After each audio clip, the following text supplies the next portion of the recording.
Pero yo soy de los que digo que le tengo más temor a los indiferentes. Porque al menos el ateo dice lo que piensa. El indiferente sabe que Dios existe, lo reconoce, pero no le interesa. ¿Es la Iglesia Católica machista por no permitir que las mujeres sean sacerdotes? El conocimiento te empodera. Hablemos claro con Anthony René. Saludos y bendiciones. Soy Anthony René, complacido de volvernos a encontrar. Si todavía no te has suscrito, ve allí, dale a suscribirte, dale a la campanita para que todo este contenido pueda ser de los primeros que pueda disfrutar de ellos. En el día de hoy estoy súper contento porque tengo un invitado súper especial, un joven que admiro muchísimo, un joven entregado, un joven que tú puedes percibir al conversar con él, al tratarlo, esa presencia de Dios en su vida. Está con nosotros el Padre Keiter de Jesús. Bienvenido, Padre. Gracias por la invitación y por la oportunidad de poder compartir contigo, Anthony, también con todos los hermanos, hermanas que a través de las distintas plataformas pueden llegar y recibir este contenido. Una gran alegría también para mí estar con ustedes y llegar a sus hogares. Qué bueno, Padre. En primer lugar, quiero que todas aquellas personas que están allí pegadas a su pantalla conozcan un poquito más de este sacerdote joven que, ¿verdad?, ya tiene un tiempo como consagrado y que está trabajando arduamente desde su congregación. ¿Quién es Keiter de Jesús? ¿De dónde viene? Bien, Keiter nace en Padre Las Casas, específicamente una comunidad llamada La Siembra, un campo pequeño del sur del país, de la provincia de Azua. Y la primera etapa de la infancia la vivo ahí, hasta los 6 años, cuando ya mi familia emigra a Santo Domingo con el objetivo de buscar nuevas oportunidades de vida, de trabajo, y también de ofrecernos a nosotros, mis hermanos y yo, un espacio distinto de formación. Pero siempre el corazón está ahí en la siembra. Ahí está sepultado esa parte del corazón de uno y de las raíces. Amén, amén. Me habla de tus padres. Te criaste con tus padres, ¿verdad? Papá, mamá, vienes de una familia donde se criaron con sus padres, ¿verdad? Sabemos que vivimos una etapa donde lo más común es una familia disfuncional. ¿De dónde viene el padre Keiter? ¿Se cría con sus padres? Sí, en un ambiente de familia, padre, madre, hermanos. Somos 4 hijos de un matrimonio joven. Y mis padres siempre lucharon por mantener esa unidad, no sin sus luchas, sus dificultades, como cualquier familia. Soy el mayor de los 4 hermanos. Bueno, en mi caso serían 3 hermanos. Somos 2 y 2, 2 hembras, 2 varones. Y crecimos en un ambiente militar. Mi papá también es militar. Fuimos educados en el Colegio de la Fuerza Aérea y en el barrio ahí, militar de la Fuerza Aérea, desde donde salía el seminario. Y una infancia marcada por esto, por valores. Mi papá y mi mamá, que en principio hombres de fe y mujer de fe, pero no practicante. Aprendo de mi abuela un poco la vida de fe. Y a la luz de esa experiencia también, mis papás se encargaron de darnos valores. Amén. Por eso, en estos días, un poco pensando en esto, veía cómo cada uno de nosotros, de algún modo, elegimos carrera de servicio. Tengo mi hermana que me sigue a mí, es psicóloga, la otra es médico, el otro, el más pequeño, es militar, y de algún modo son carreras de servicio, de estar disponible para ayudar a otros. Y yo pues elegí el camino de la vida sacerdotal. Amén, amén. Es decir, Padre, que definitivamente que un ejemplo de papá y mamá marca la vida de los hijos. Yo digo que sí, porque, por ejemplo, mi papá, que es un hombre muy abierto a los demás. Yo digo que aprendo la solidaridad de mi papá. Porque mi papá, alguien llegaba a casa y lo primero que preguntaba, ¿comiste? ¿Tiene alguna necesidad? Se quitaba la comida él de la boca para darle a otros. Mi mamá es una mujer trabajadora, que emprende, abierta, entonces aprendo también de ella eso, el luchar por lo que te propones, la tenacidad, el confiar que se puede hacer. Entonces a veces no es un discurso, porque no recuerdo que mi papá y mi mamá nos dieran un discurso de generosidad o de comprometerse con valores, sino que es la vida. Va marcando el día a día. El tú ver, por ejemplo, mi mamá que comienza a trabajar vendiendo en una paletera, que hace dulce, que hace helados para que yo lo vendiera. Yo durante un tiempo vendía helados. También eso como que te va impregnando el sentido de responsabilidad, de trabajo. Y lo veo en mis hermanos también que viven esos valores. Excelente. Es decir que no es tanto el decir, sino el hacer. El que el hijo no haga simplemente lo que el papá dice, sino lo que el papá y la mamá hace. Es decir que lo que verdaderamente hace el cambio o hace el impacto en nuestros hijos es precisamente el ejemplo, no lo que le decimos, es lo que hacemos. ¿A partir de qué momento usted identifica que le gustaría ser sacerdote? Pues como te decía, la familia juega un papel importante. Mi papá y mi mamá son hombre y mujer de familia y eso nos enseñaron. Porque nunca rompimos el vínculo con nuestros abuelos, nuestros tíos y cada verano lo pasábamos en el campo. Eso era como obligatorio, Navidad para el campo, Semana Santa en el campo. Por eso cuando la gente me pregunta, ¿tú eres de San Isidro? De San Isidro yo era el hogar de visita, de trabajo y de estudio, pero de experiencia era el campo. Y hago este preámbulo porque es en ese ambiente donde quizás reconozco esa acción de Dios.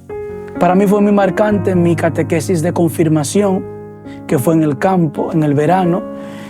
Como ya yo había hecho los sacramentos de la primera comunión aquí en la ciudad, cuando llego al campo están preparando para la confirmación. Mis primas, que eran las catequistas, me dicen, pero tú hiciste primera comunión, tú sabes mucho, vamos a ponerte en el grupo.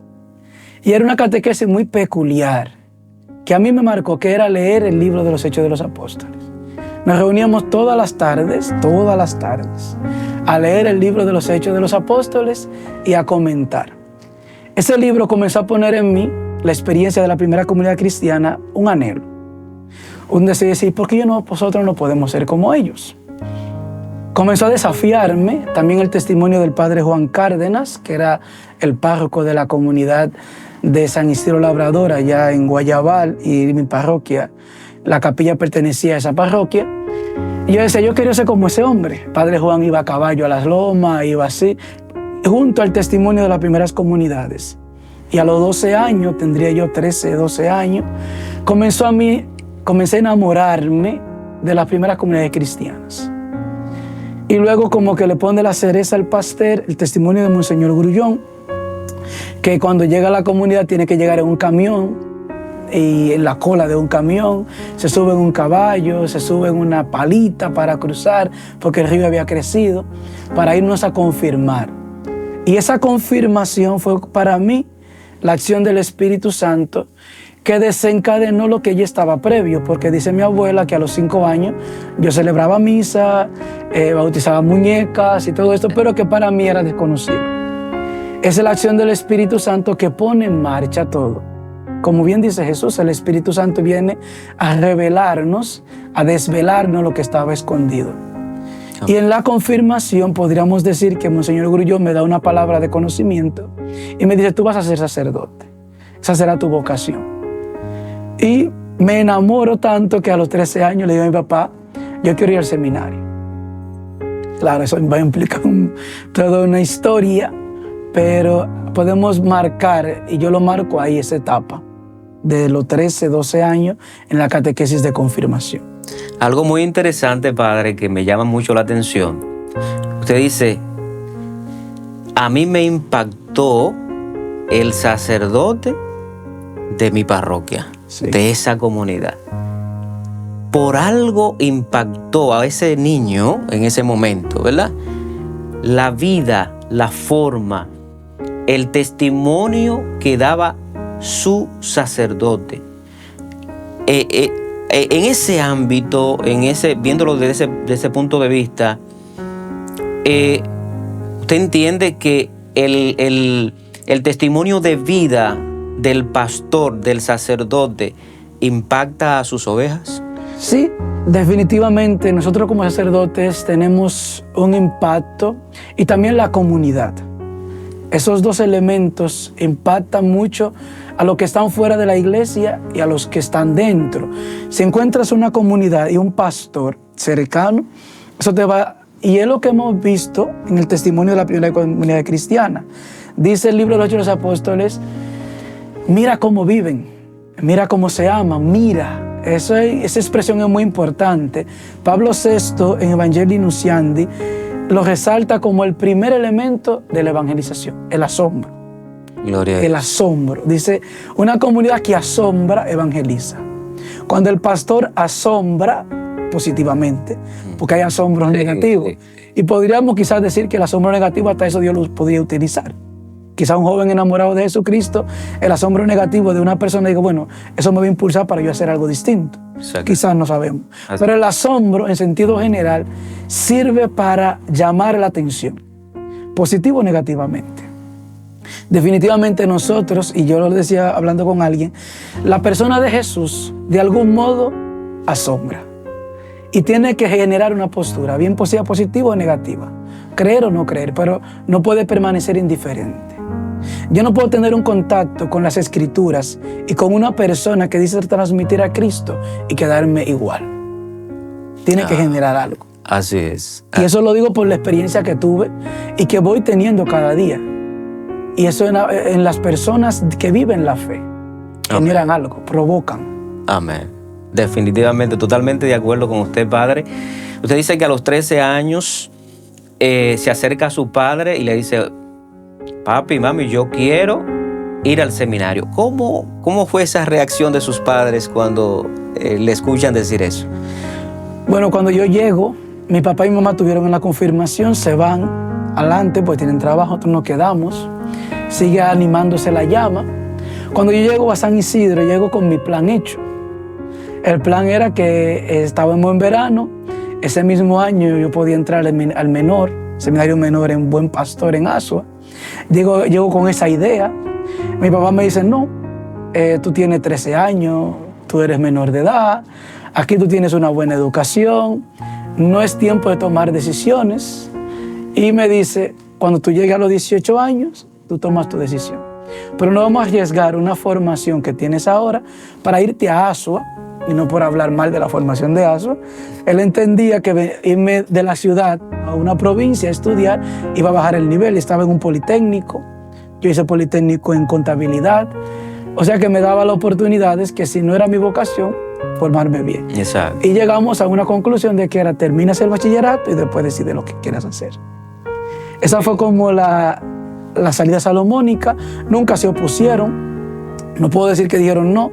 Mis padres son muy claros de la vocación que cada uno va tomando, es de ellos, de uno, no es de ellos. Siento que eso también fue parte de su formación, dejarnos esa libertad de elegir lo que queremos ser.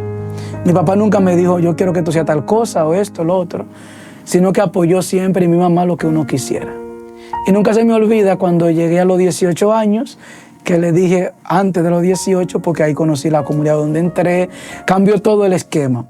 Que a veces uno tiene un plan, pero el Señor va direccionando el plan. Así es. Y en el colegio comenzaron a hablar de vocación otros sacerdotes, y por ahí me fue. A los 16 años, recuerdo que hubo la crisis de la adolescencia, donde yo suelo ser una persona muy rígida a nivel temperamental y de tomar decisiones muy claras. Entonces mi oración a partir de los 16 años fue muy insistente: Señor, confírmame si es verdad, porque yo no me quiero equivocar. Y a los 17 años hubo la confirmación en una vigilia de Pentecostés, en una madrugada de esa vigilia. Y entonces le digo a mi papá a los 17, bueno, ya los 18 vienen ahí, la decisión está tomada, me voy al seminario.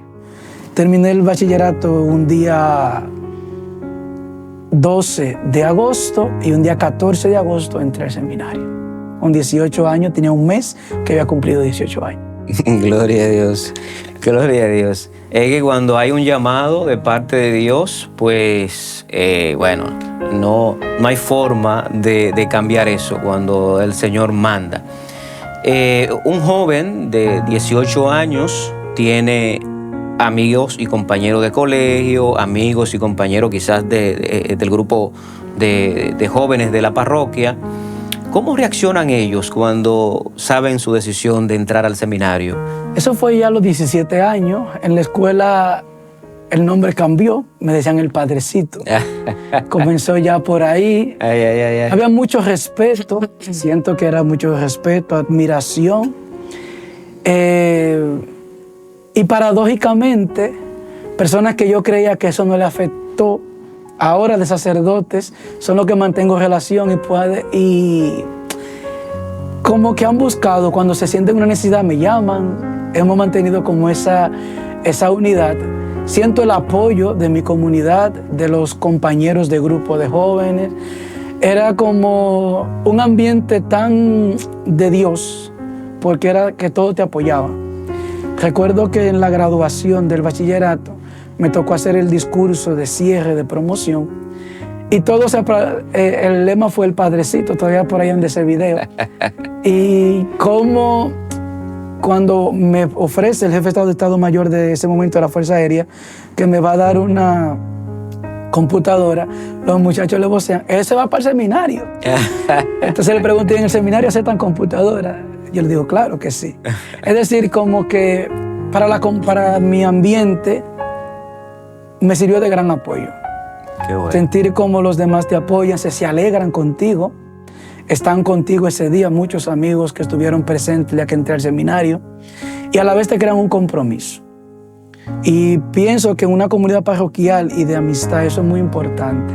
Cómo tu comunidad se hace parte de tu vocación, bien sea el sacerdocio o el matrimonio, porque en mi comunidad parroquial he visto también eso en el matrimonio de origen, como cuando un joven de la pastoral decide casarse, la comunidad entera se involucra, se hace parte, sienten que de ellos. Es una experiencia muy bonita y a la vez que te fortalece. Amén, definitivamente que sí, Padre. Esta pregunta realmente quise hacerla porque ¿qué es lo que vemos actualmente en los grupos de jóvenes de muchas parroquias? Que quizás hay vocación, quizás hay ese joven que quiere entrar al seminario, pero por el bullying de los compañeros, de los amigos, del colegio, de la universidad, ¿verdad? Pues temen, tienen miedo de tomar la decisión a algo que están siendo llamados. Entonces es importante, fíjense cómo los compañeros, sus padres, de alguna manera pues estuvieron de acuerdo y apoyaron esta decisión del padre Keiter. ¿Qué tiempo ya tiene como consagrado, como sacerdote? 6 años. 6 años. A mira de 7. 6 años. 6 años ya como sacerdote. Estamos hablando con un hombre bastante joven. ¿Qué edad tiene usted, padre? 34. Estamos hablando con un muchachito, discúlpeme, padre, ¿verdad? Estamos hablando con un muchachito de 34 años, con 6 años ya, casi 7, de sacerdocio. Y reitero lo que dije al principio, a mí me ha impactado realmente su forma. He participado con él en su parroquia, he participado en Eucaristía, donde en algunas actividades, y yo decía, siempre levanto mi mano al cielo y digo, Señor, más sacerdote como Keiter. Así que qué bueno, Padre. Siervo de Cristo resucitado. Así se llama su congregación. Hábleme un poco de Siervo de Cristo resucitado. ¿Cuál es el carisma? ¿Cómo surge esta congregación? Bueno, Siervos de Cristo resucitado es una familia religiosa porque tenemos dos, la parte femenina y la parte masculina.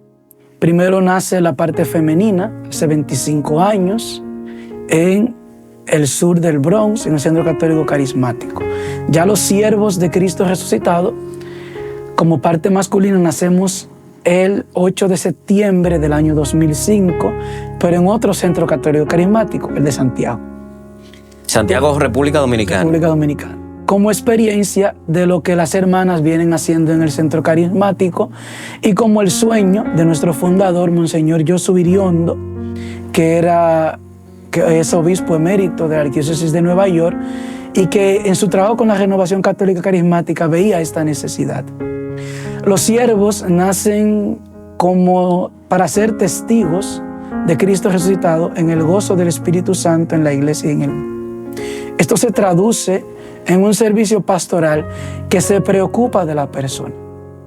Monseñor establece como línea de acción pastoral el descubrimiento de los carismas que tienen los demás, para que la persona sea consciente de que por ser hijo de Dios, por el bautismo, el Señor le ha dotado de dones y carismas que debe descubrirlo para ponerlo al servicio del reino y de su iglesia. Entonces la misión del siervo es ayudar a descubrir. No es tanto servir, porque servir es muy fácil. Servir es hacer cosas por los otros. Es lograr que el otro se reconozca y pueda poner al servicio lo que tiene. Buscamos también llevar esperanza donde hay desesperanza, con la espiritualidad y experiencia de Cristo resucitado, que es muy particular. La experiencia de Cristo resucitado se da a las personas. Jesús resucitado, cuando resucita, cuando se aparece o muestra su presencia, no lo hace buscando grandes masas, sino que busca a la persona concreta. Y nosotros también buscamos esto, buscar a la persona concreta. Dice Monseñor que la comunidad nace para atender a una persona, a esa persona particular. Y que cuando yo voy a una misión, bien sea una prédica, a un trabajo apostólico, lo importante es que una persona se encuentre con el Señor. Gloria a Dios. Una persona. Si ya eso pasó, la misión se realizó. Y no es que decimos que no está mal tener muchas personas. Sí, pero lo importante no es cuántas personas tenemos, sino cuál persona tenemos. Dar rostro a los hermanos en la vida de la comunidad. En un mundo donde los números, las estadísticas son tan importantes, dar rostro del evangelio, dar rostro a la evangelización es muy importante. Porque podemos tener la tentación de una evangelización de masas sin rostros. Como pueden ser estos medios que son tan importantes y tan imprescindibles, pero podemos caer en la tentación de dar vida a lo que no tiene rostro. Entonces sería un cristianismo desencarnado. Una vida de fe que no da plenitud y tampoco compromete con los demás. Entonces, ser siervos es dar rostro a los hermanos que están en la vida de comunidad y creer que ellos pueden. Una expresión que me marca mucho de la comunidad y que se repitió en mi ordenación sacerdotal y que para mí como el lema de batalla o mi imagen o la imagen que tengo siempre viva es: las ovejas serán todo lo que el pastor piense que pueden ser. Si yo como pastor creo que mi parroquia, mis hermanos, son pobres, siempre lo trataré como pobres. Pero si creo que son hijos de Dios, que están dotados de carisma, voy a trabajar para que vivan como hijos de Dios. Gloria a Dios. Si yo creo que esta persona no puede aprender, nunca va a aprender. Pero si yo entiendo que dedicándome puede aprender, lo va a hacer. Es como que creer en que el otro puede hacer. Y una imagen que, con esto voy concluyendo esta parte, una imagen que utiliza la Constitución en nuestra dice: aprender a ver que debajo del barro está el oro, pero hay que aprender a cernir el barro. Porque el cernir cuesta, el dedicarse a la persona concreta cuesta. Es muy fácil para mí como sacerdote ir y bautizar a un grupo o ir y celebrar una Eucaristía, pero sentarme a escuchar, sentarme a creer que el hermano puede, a una llamada a este joven que tengo 3 semanas que no lo veo en misa o en una actividad, ¿dónde estás? Eso cuesta. Aprender a identificarme con los hermanos, ni siquiera con las ovejas. Y eso es lo que Cristo dice. El pastor conoce sus ovejas. Cuando el sacerdote en su parroquia o el laico en su ministerio conoce a sus hermanos, se preocupa por ellos. Entonces, hermano que siente que se han preocupado por ellos, vuelve. Dice, hay un lugar donde yo soy valorado. Que hoy en día es muy importante porque hoy tenemos lamentablemente, en todos los sistemas, en las escuelas, el maestro no identifica al alumno, ve un número. Así es. El médico ve en el paciente un número de un expediente. A veces no ve la persona. En estos días escuchaba que decían, los médicos están despersonalizando, porque ya veo el seguro social, el carnet del seguro, ya, eso es lo que me interesa. Una estadística, la policía maneja a la ciudadanía por una estadística, pero somos más que una estadística. Claro, en un sistema informático, un sistema de comunicación binario como contable como tenemos, lo que importa son los números, porque las computadoras se basan en números. Y nos van poniendo a cada uno un número, pero la fe no puede ser un número. Así es. No es cuántas personas vienen a misa el domingo, es quién vino a misa el domingo. Es fulana que siempre se sienta en la silla de la tercera línea y la silla de la tercera línea estaba vacía. ¿Por qué no vino? Gloria a Dios. Es esto. Esa congregación, podríamos decir que es una congregación carismática. Bueno, nacemos en la corriente de gracia de la renovación carismática. Nuestro fundador y las primeras hermanas, las iniciadoras y él, vienen imbuidos de esta espiritualidad. Y esa se nota porque Monseñor está muy claro que dice que es la renovación carismática. Es el despertar el gusto por la palabra de Dios, la vida comunitaria, la vida sacramental, la devoción por la Virgen María. Y son como los pilares de nuestra vida comunitaria, de nuestra vida del día a día. Sí, y además también promovemos que la persona pueda encontrar sus carismas, pueda ponerse y viva desde la acción del Espíritu Santo. Ese Espíritu Santo que muchas veces es desconocido o mal entendido. En la última experiencia que tuvimos de Pentecostés, la vigilia Jores, joven recibe el Espíritu Santo, se hablaba de esto, cómo muchas veces el Espíritu Santo no es comprendido. Se le identifica mucho con las figuras o signos que se evidencian, por ejemplo, la paloma, el fuego, pero no llegamos a esa relación con la persona del Espíritu Santo. Y desde la comunidad también buscamos promover esa acción del Espíritu Santo. Darnos cuenta que el Espíritu sigue obrando hoy, que la acción del Espíritu Santo es real y permanente en su iglesia. Gloria a Dios. Entonces, por eso sí podemos decir que entramos en la corriente de gracia de la renovación carismática. Gloria a Dios.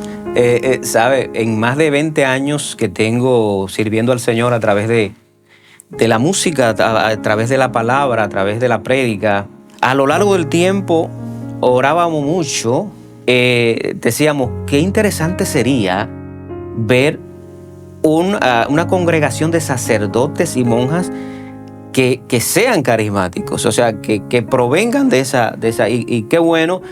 Podríamos decir que estamos frente a una congregación totalmente jovencita, una congregación joven, 2005, ¿verdad? 2005, que tiene como base precisamente esta corriente de gracia. Es decir, usted se considera un sacerdote carismático.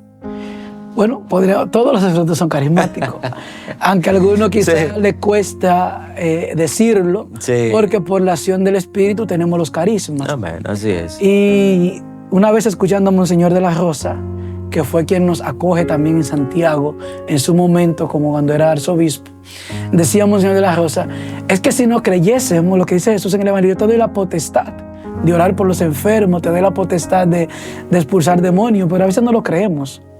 Entonces sí, tenemos esta potestad. Yo me considero, sí, hijo de la renovación carismática. Desde niño pertenecía a grupos de oración, hice mi seminario de vida en el Espíritu, curso Felipe.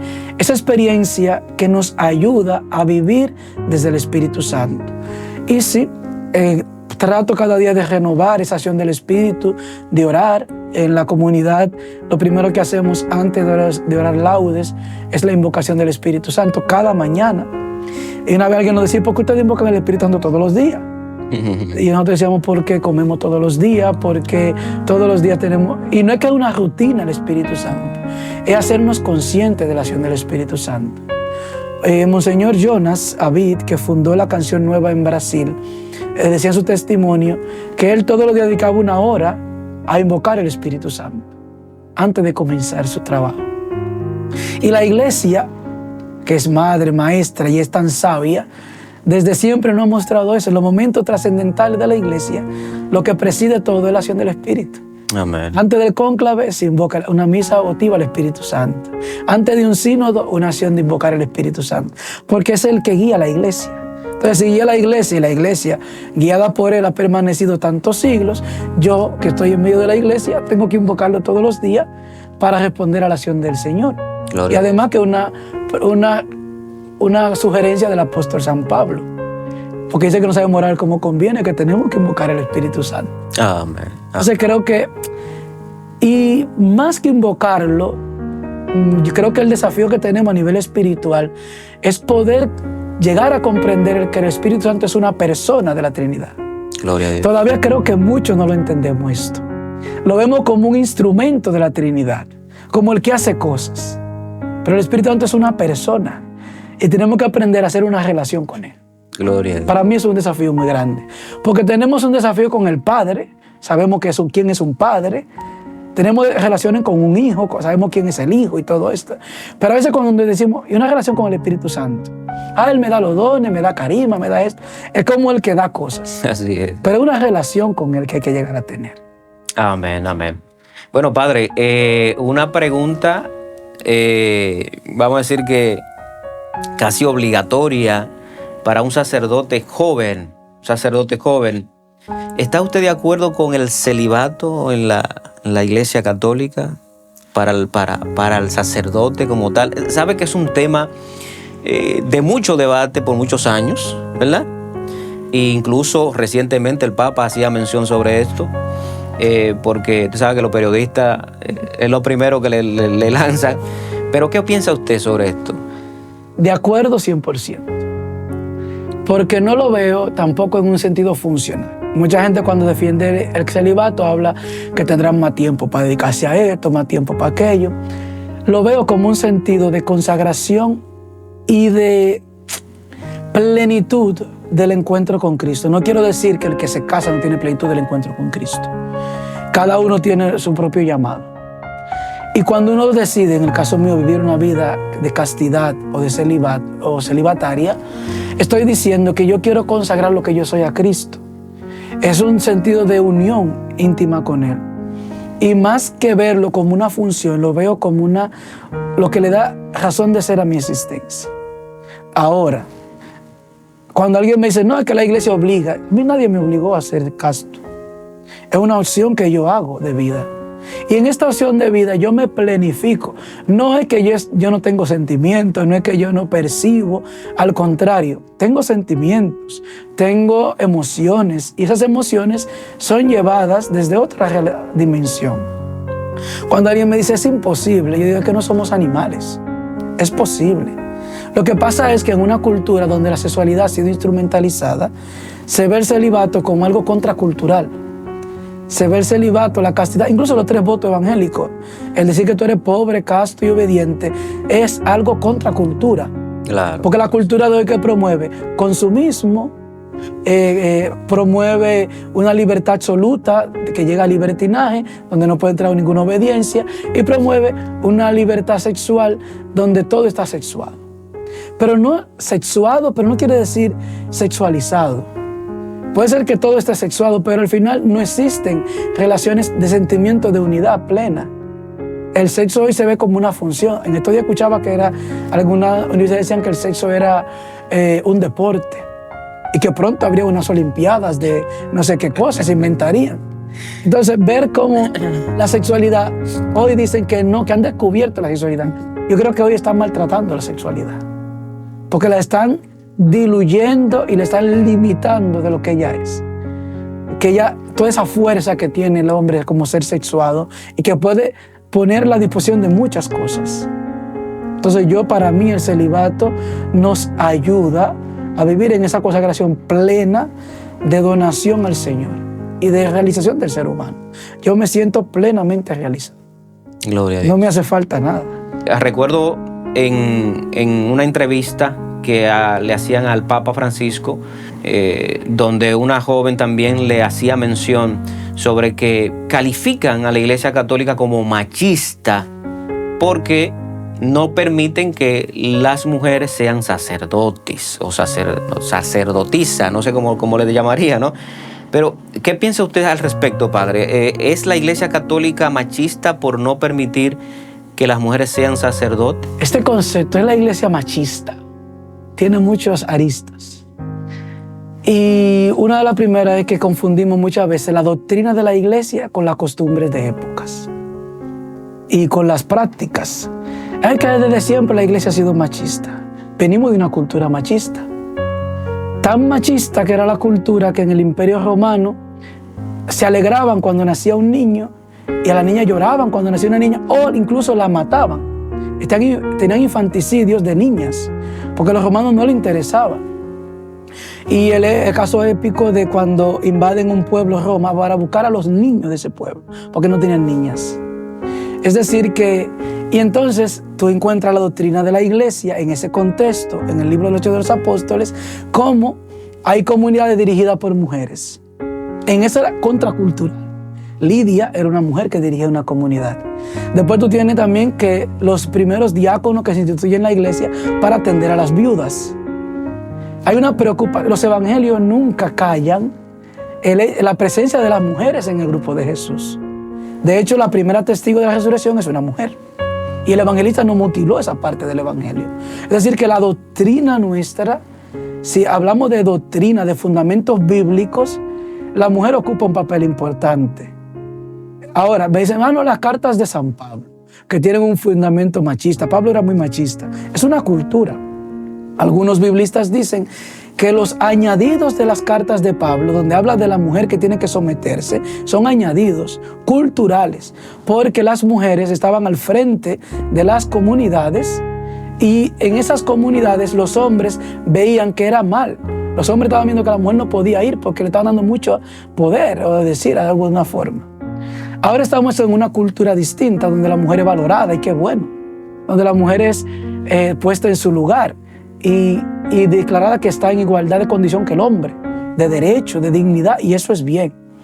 Y mirando un poco, estudiando un poco la Edad Media también, encontramos monasterios mixtos en Irlanda y en el centro de Europa, que eran monasterios de monjes y monjas, vivían mixtos, donde la superiora era una mujer, por regla, una abadesa que dirigía a los monjes y a las monjas, y que además fuera viuda.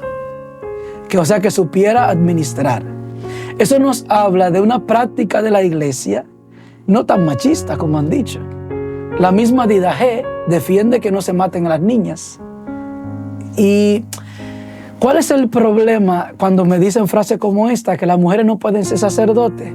Porque todo lo que dicen esto están pensando en la iglesia clerical. Detrás de esa expresión hay una vivencia de la iglesia clerical, que entiende que el ser sacerdote es lo más grande en la iglesia. ¿Cuándo no es eso? Lo más grande en la iglesia es ser santo. Gloria. Y para ser santo se puede ser hombre o mujer, santo o santa. Amén. Vemos como que el ser sacerdote es el estatus más grande que puede haber en la iglesia. Cuando el estatus más grande de la iglesia es la santidad. Entonces, con una visión clerical de la iglesia, entendemos el sacerdocio como el órgano de dominio y de control, no de servicio. Porque si de ser de servicio, las mujeres están sirviendo en la iglesia y son abiertas a servir. Entonces, en una cultura clerical, que hay que combatirla también, el sacerdocio es visto como lo más grande y las mujeres no pueden llegar a lo más grande. Pero lo más grande de la iglesia, vuelvo y repito, es la santidad.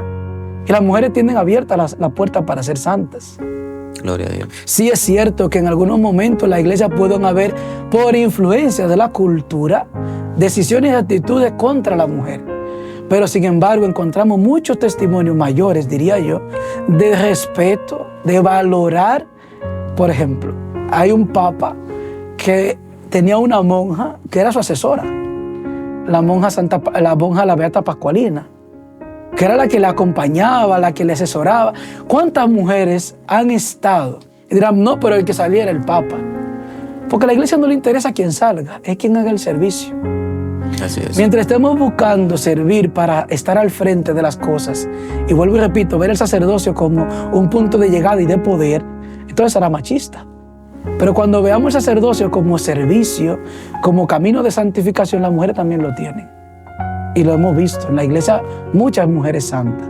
Podríamos hacer la estadística, no lo tengo, si hay más santas que santos. No sé. Gloria a Dios. Definitivamente que son puntos importantes que estamos tratando, donde la iglesia se ha visto bastante atacada en todos los medios y por muchos años. Algo importante también destacar es que personas que nos encontramos a diario que dicen, mira, yo no creo ni siquiera que hay un Dios, yo no creo. Hay personas que reniegan la fe, personas que no le interesa saber que existe un Dios o que existe, y se declaran ateos, o sea, personas que no creen en nada. ¿Qué percepción tiene usted sobre el ateísmo? El ateo al final el ateísmo cae en el sinsentido. Te lleva a un vacío existencial. Pero yo soy de los que digo que le tengo más temor a los indiferentes. Porque al menos el ateo dice lo que piensa. El indiferente sabe que Dios existe, lo reconoce, pero no le interesa. Entonces es peor el indiferente que el ateo.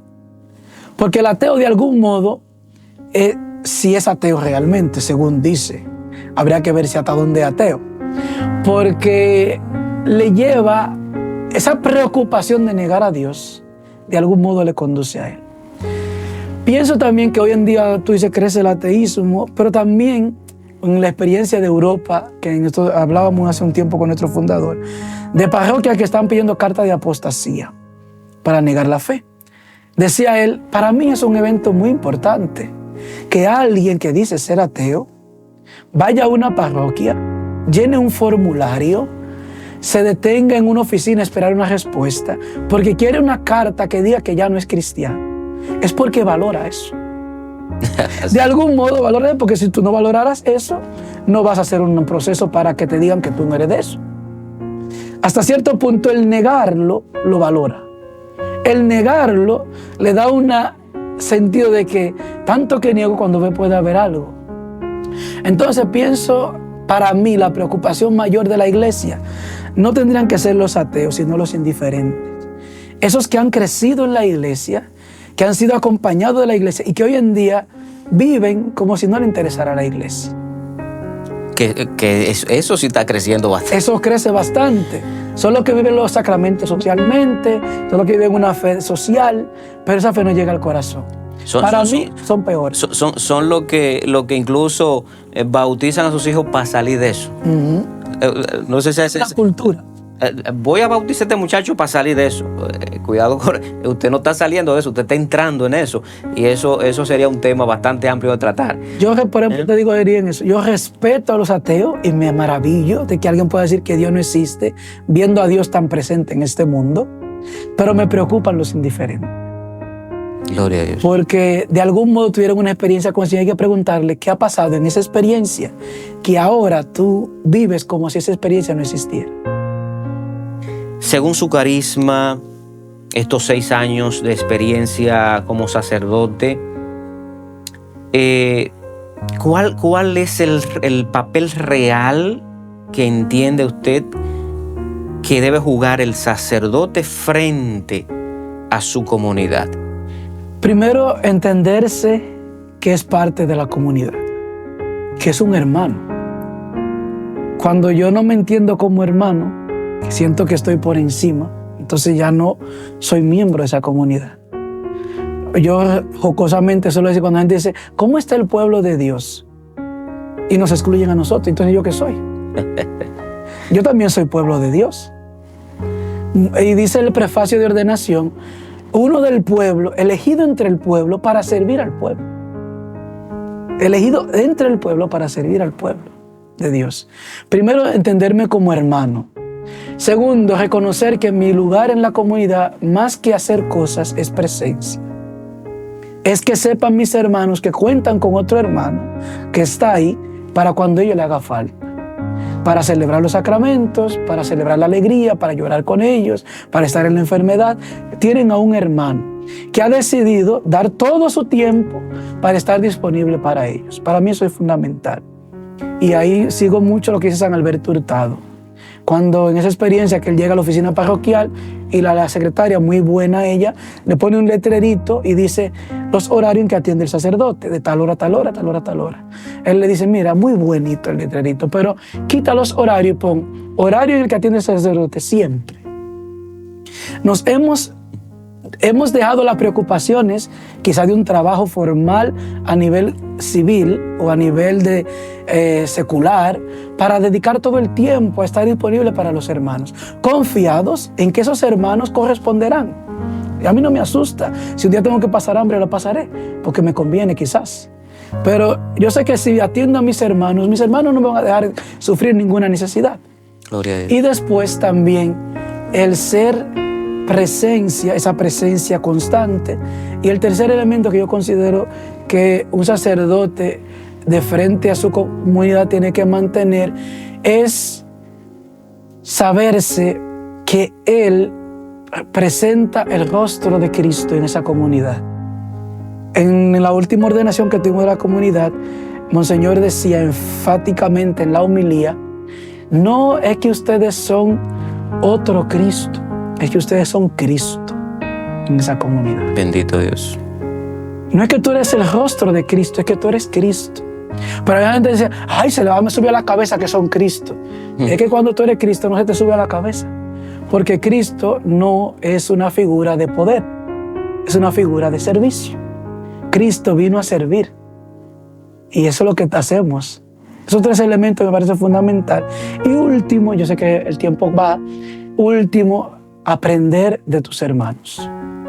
Amén. Dejar que la comunidad te interpele. Gloria. Dejar y estar abierto a que no vayas a darle cosas a tus hermanos, sino a caminar con ellos. Cuando tú caminas con ellos, aprendes de ellos. Yo en 6 años he aprendido muchísimo de mi parroquia. Quizá más, no es que no aprendí nada en el seminario, aprendí muchísimo. Pero en mi parroquia fue el doctorado. Yo puedo decir que tengo un doctorado en mi parroquia. Gloria a Dios. Porque mis hermanos me enseñan, me corrigen, y ahí le llamo la atención a las comunidades también. Tenemos comunidades que no corrigen a sus sacerdotes. Entonces nosotros, si no nos corrigen, no creemos que somos grandes cosas. Tienen que corregirnos. Lo que pasa, padre, es que hay sacerdotes que no lo permiten tampoco. Pero usted se ha atrevido. El Señor te deja que tú seas atrevido. Sabe que hay muchas situaciones, se me acercan hermanas y hermanos.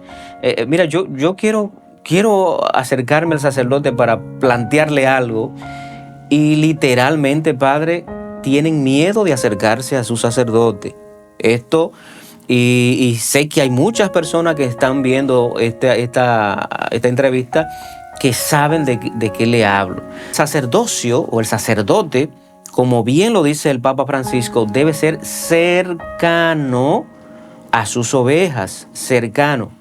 Y nos encontramos con situaciones donde el pueblo como tal tiene miedo de acercarse, y eso para mí, a lo largo de tantos años que tenemos en nuestra iglesia, a la cual amamos, servimos, para mí es chocante y me duele mucho. Me duele mucho ver esa situación. Pero seguimos orando, ¿verdad?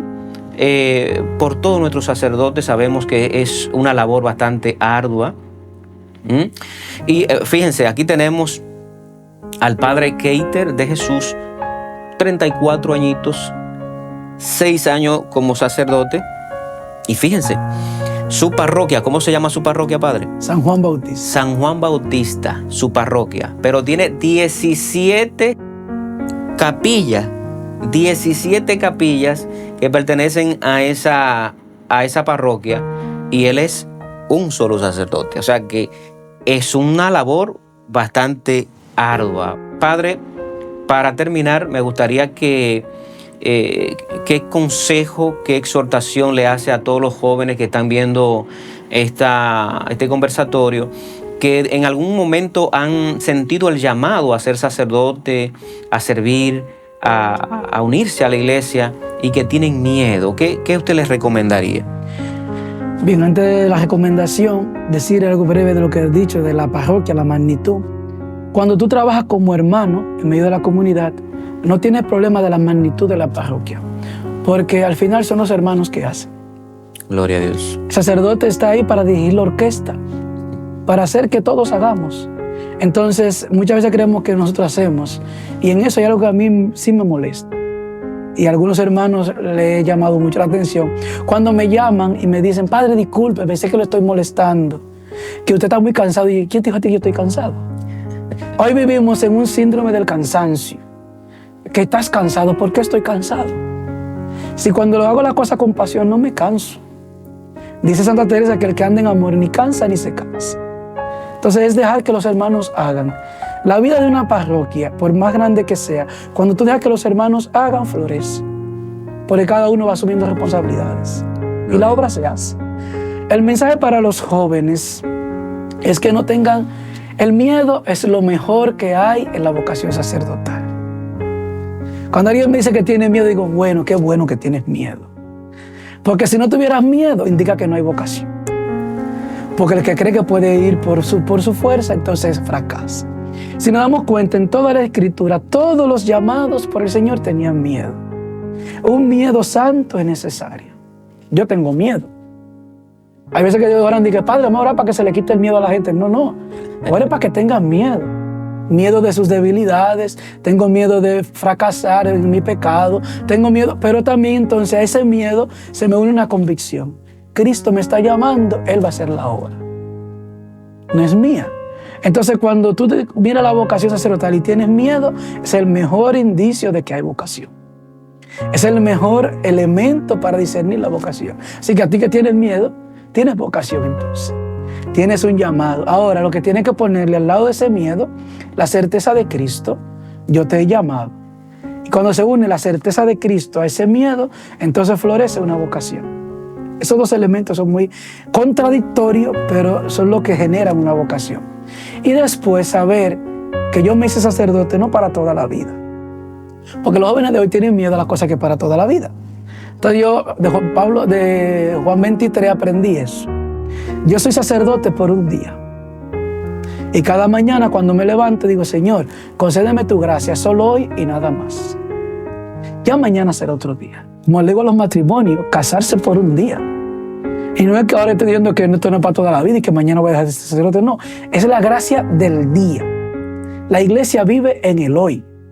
No vivimos ni en un pasado ni en un futuro, vivo en el hoy. Y en ese hoy tengo que hacer presente a Cristo.